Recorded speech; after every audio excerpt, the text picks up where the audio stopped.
আজি ৰাতিপুৱাই ব্লগটো আৰম্ভ কৰিছোঁ আৰু সকলোকে মোৰ অন্য এটা ব্লগলৈ স্বাগতম জনাইছোঁ। আৰু এতিয়া গা পা ধুলোঁ, ধুই মেলি এতিয়া অলপ পাকঘৰত আৰু চাওকচোন ৰ'দটো ইমান চফা ওলাইছে, মুখ খাওঁ আৰু গৰম পৰিছে নহয়। সেইকেইটা দিন ইমান বৰষুণ দিলে, এতিয়া আকৌ ইমান বৰষুণ চাওকচোন। আৰু গা পা ধুই মেলি কানি কাপোৰ মেলি লৈ পেলাই মাও গা ধুলে। আৰু এতিয়া পাকঘৰত এফালে বহাইছোঁ গাখীৰখিনি গৰম কৰি ল'ম মই প্ৰথমতে গাটো ধুই কিনে, যিহেতু 10টা বাজিবই মাহঁতৰ চাহ খাব হ'ব। মাহঁত গা চা ধুলে, মন্দিৰত সেৱা কৰিব গৈছে। লগতে মই আলু বইল দিছোঁ ৰাতিপুৱাখিনিৰ কাৰণে। আমাৰ ৰাতিপুৱা আলু পিটিকা ভাত খোৱা হয়, দাদা আৰু এওঁ খাব, বাকী আমি নাখাওঁ বাৰু। দুপৰীয়া ভাত খাই বাৰটা এটাৰ ভিতৰত খাব হৈয়ে যায়, সেইকাৰণে আলু বা ভাত নাখাওঁ। আমি দুটা ভাত নাখাওঁ কাৰণে আমাক গালি পাৰি থাকে মা আৰু মিষ্টাৰে। আৰু আজি এটা বস্তু বনাম দেই, এইটো কি দেখিছে জানেনে? আঠিয়া কলৰ কলফুল পূৰা ফ্ৰেছ, আমাৰ গছতে হৈছিলে, মিষ্টাৰে পাৰিলে। তো মই আজি কলফুলৰ বনাম পকৰি, আধা পকৰি বনাম আৰু আধা চব্জি বনাম দুপৰীয়া। তো এতিয়া ধুনীয়াকৈ কাটি ল'লোঁ। আৰু কলফুলটো কিন্তু মোৰ পূৰা মিহি হ'ব লাগে, মিহি হ'লে খাই ভাল লাগে। আৰু মিহি হৈছে আৰু অলপমান বাকী থাকিলে মিহি হ'বলৈ। এতিয়া মই পিঁয়াজ কাটি লৈছোঁ ধুনীয়াকৈ, তাতে নিমখ হালধি দিছোঁ। আৰু এতিয়া মই ধুনীয়াকৈ আৰু কলফুলখিনি কাটা হ'লে কেঁচা মিঠাতেল অলপমান দি মই ধুনীয়াকৈ সানি লওঁ, তেতিয়াহ'লে বস্তুটো বৰ ধুনীয়া হয়।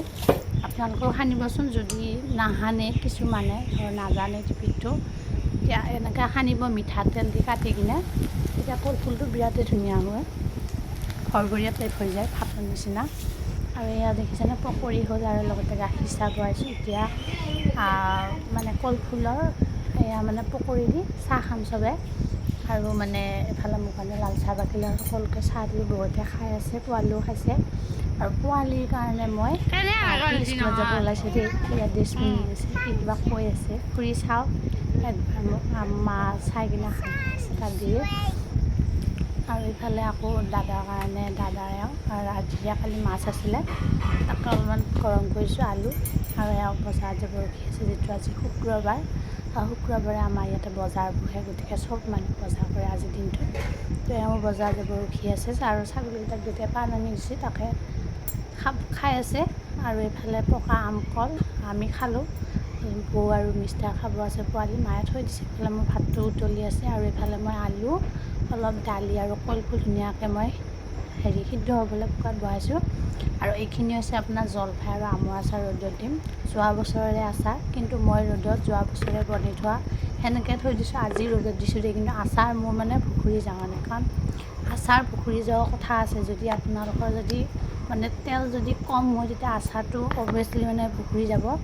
যদি তেলত যদি পূৰা আচাৰখিনি যদি ডুবি থাকে, তেতিয়া আপোনালোকে আচাৰ ৰ'দত নিদিলেও হ'ব।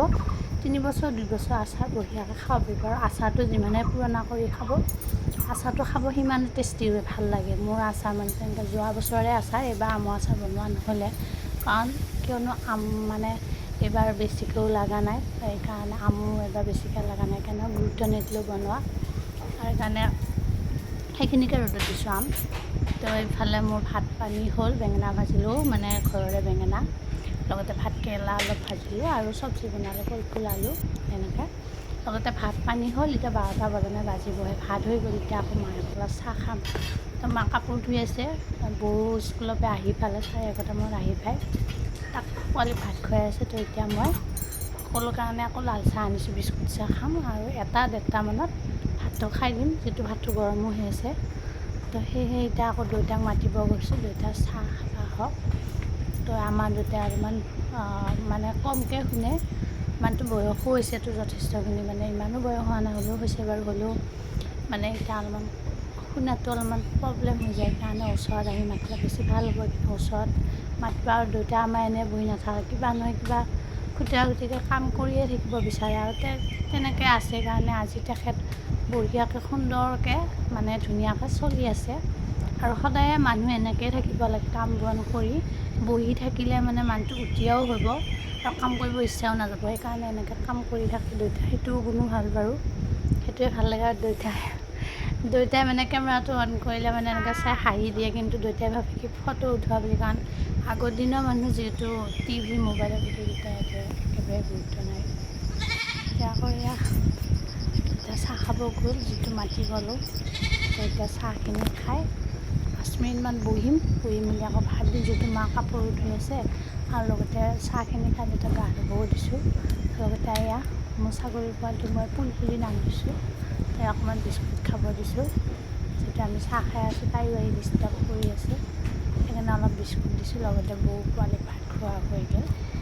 এতিয়া চাহখিনি খাই অকণমান বহিম আৰু দুয়োটাও চাহখিনি খাই পকাত বাগৰ দি আছে চাহ। আৰু লগতে মিষ্টাৰে বজাৰৰ পৰা আহি পেলাই যিটো মই ঠাণ্ডা পানী খাওঁ, গতিকে মিষ্টাৰে ঠাণ্ডা পানী লৈছে। ফ্ৰিজটো আছে দোকানত, তো এয়া ফ্ৰিজৰ পানী লৈ আহিছে আৰু কৈছে কি বহুত গৰম লাগছে, ফ্ৰিজৰ পানী মিছ কৰা মই অলপ খাওঁ। আৰু আমাৰ ইয়াতে মানে ঠাণ্ডা পানীটো মইহে খাওঁ, মানে মাহঁতে তেনেকৈ নাখায়, বেছি গৰম পৰিলে অলপমান খায়। ঠাণ্ডা পানী খোৱা মোৰ বাহিৰে ইমান মানুহ নাই আমাৰ ফেমিলি মেম্বাৰতে, মই বেছিকৈ খাওঁ। আৰু মোৰ মানে গৰম দিনত ঠাণ্ডা পানী লাগিবই, ঠাণ্ডা পানী আৰু ঠাণ্ডা লাগিবই, যিহেতু খাৱৰীয়া মানুহতো লাগে। মায়ে গালি পাৰি থাকে ইমান ঠাণ্ডা খা বোলে, বেমাৰ হ'ব, চৰ্দিও নালাগেতো এনেকৈ।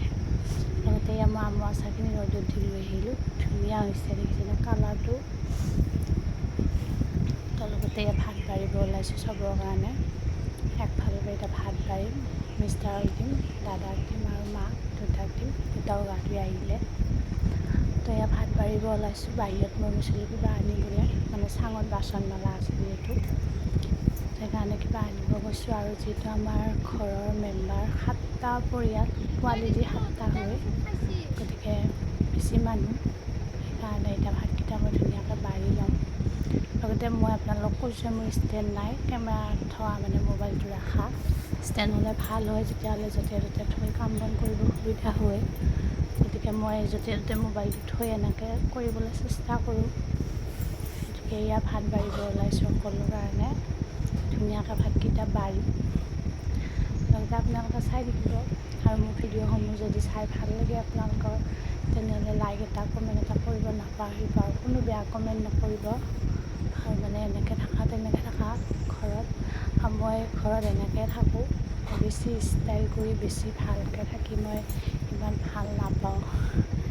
আৰু মই মানে মেখেলাখন কুচাই ল'লেহে কাম কৰিব অলপ সুবিধা পাওঁ, ভাল পাওঁ, সেইকাৰণে মই এনেকৈ থাকোঁ। অকণে এনেকৈ মানে মেখেলা চেখেলা কুচি লৈ এনেকৈ কাম কৰি কোনে ভাল পায় ক'ব দেই। আৰু ভাত বাঢ়োঁতেও অলপমান টাইম লাগি যায়, কিয়নো মানুহ বেছি, সেইকাৰণে ধুনীয়াকৈ ভাত ভাজি ভালকৈ ধুনীয়াকৈ বাঢ়িব লাগিব। তাৰপিছত আকৌ বাতিত আঞ্জা দিব লাগিব, সেইকাৰণে ভাতকেইটা বাঢ়োঁতেও অলপ টাইম লাগি যায়। সেইকাৰণে মই চবৰ কাৰণে সকলো কাৰণে ধুনীয়াকৈ বাঢ়ি লৈহে মই মানুহকেইটা মাতোঁ, কিয়নো মানুহকেইটা আহি কিনে খাব ৰখি থাকিলে ভাল নালাগে। যিটো মই ভাত বাঢ়ি আছোঁ, তো বাঢ়া হ'লে সম্পূৰ্ণ হ'লে মাতি দিওঁ, সেইকাৰণে আয়া দুটা আহিবই ভাত খাব এতিয়া। যিহেতু এখন ঘৰৰ বোৱাৰী, গতিকে চব কাম কৰিবই লাগিব, দায়িত্ব পালন কৰিবই লাগিব, নহয় জানো। আৰু মা দেউতাতো সদায় আমাক ৰখি নাথাকে, এদিন নহয় এদিন তেখেত আমাক এৰি থৈ গুচিয়ে যাব, নহয় জানো, আমিও যাব লাগিব। গতিকে আজি মা দেউতা আছে কাৰণে সকলো কাম কৰি আছে, ঘৰখন চোৱা চিতা কৰি আছে, সেইকাৰণে আমিও ইমান কামৰ প্ৰেছাৰ পৰা নাই। আমি জাষ্ট ভাতকেইটা বনাওঁ, ধৰ চোতালখন সাৰোঁ, বাকীখিনিতো মায়ে কৰি দিয়ে, মাছ শাক বাৰাকে আৰু হাঁহ ছাগলী চোৱাকে, মানে সম্পূৰ্ণ কাম মাহঁতে কৰে। আমি যিহেতু ইমান নাজানো বুলি মায়ে জানে, গতিকে চব কৰি দিয়ে, আঞ্জা পাচলি কুটি গোটেইখিনি যোগাৰ কৰি দিয়ে, মাছ চাছ ভাজি ধুই মেলি খালি বনাবহে বাকী। গতিকে আমি এইখিনি কৰাতনো কিহনো ইমান হেৰি নহয় জানো, কৰিবই লাগিব এখন ঘৰত আহিছোঁ যেতিয়া। গতিকে মাহঁতো আজি আছে কাৰণে ধুনীয়াকৈ ঘৰখনো চলি আছে। আৰু কাম কাজ যিটো তেওঁলোকে মুৰব্বী, নহয় জানো, তেওঁলোকৰ অবিহনে আমি একো কামে কৰিব নোৱাৰোঁ। কিবা এটা কৰিব লাগিলেও মা দেউতাক সুধিবই লাগিব, বা বোলে মা অমুকটো, বা বোলে মা তমুকটো, নহয় জানো। গতিকে সেনেকুৱা কথা, আৰু সেইবোৰে আৰু, নহয় জানো। লগতে মোৰো এয়া ভাত বাঢ়া হৈ গ'ল, সকলোকে লগতে এই দুখন কৈছোঁৱে ন, দাদাৰ আৰু আমাৰ মাক দিছোঁ ওপৰত, আৰু আমি যেতিয়া তলত খাই ভাল পাওঁ, যিটো বোৱাৰী মানুহ তলত ভাত খাই ভাল লাগে। মা দেউতাহঁতৰ লগত একেলগে সমানে বহি ভাত খাব ভাল নালাগে, শাহু শহুৰ লগত, নহয় জানো। বহুতে খাই বাৰু, কিন্তু আমি নাখাওঁ, আমি মানে ভাল নাপাওঁ, গতিকে আমি নাখাওঁ, নাখোৱাটো ভাল নিজৰ কাৰণে। আৰু দুপৰীয়া ভাত সাজ খাই ধুনীয়াকৈ কাম বন কৰি আজৰি হৈ আহিলোঁ। তো আকৌ পিছতকৈ লগ পাম। তো এতিয়া আৰু চাহপুৰতটো কি চোকা লগ পাম। কালি আৰু ভিডিঅ' কৰা নহ'লে গাইছ, আৰু দুপৰীয়া ভাত পানী খাই আহিছিলোঁ আৰু ভিডিঅ' কৰা নহ'লে। তো আজি মানে ছেকেণ্ড ডে, তো আজি খাম পইতা ভাত আছে বাৰু। ছাগলী মাংস আছে, লগতে বুট আলু বয়া সানিছে, মোৰখিনি মই সানা নাই, তাইখিনি সানি লৈছে। লগতে বুট ভিজাইছিলোঁ, বেছি দেৰি হোৱা নাই। তো ইয়াৰ পানী ঢালা ভাত, ঘৰৰ বেঙেনা পিটিকি লৈছোঁ। তো আজি ব্লগটো চাই কেনে ক'লে জনাব নাপাহৰিব। Bye bye.